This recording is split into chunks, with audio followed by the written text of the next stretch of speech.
আসসালামু আলাইকুম guys, welcome to my blog. তো গাইস, আপনারা এখানে দেখতে পাচ্ছেন চারটা কবুতরের খাঁচা।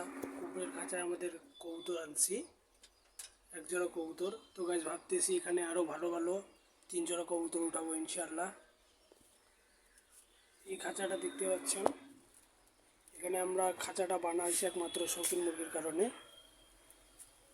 নিচের খাঁচায় আমরা মনে করেন যে দেশি মুরগি পালন করতেছি। 2টা দেশি মুরগি ছিল, একটা চুরি হয়ে গেছে। একটা মুরগির ডিম পারছিল, 12টা ডিম, 12টার মধ্যে 10টা বাচ্চা হয়েছে ইনশাআল্লাহ। এর পরবর্তী ভিডিওতে আমি কবুতর আর আমার মুরগিটা দেখাবো ইনশাআল্লাহ। আপনারা দেখে বলবেন যে আমার কবুতরের ঘর কেমন হয়েছে। এখানে শৌখিন মুরগি আনা হবে। এই গাইছে এই জায়গাটা আপনারা দেখতে পাচ্ছেন, এখানে ভাবলাম যে হয়তো খরগোশ পোষা যায়।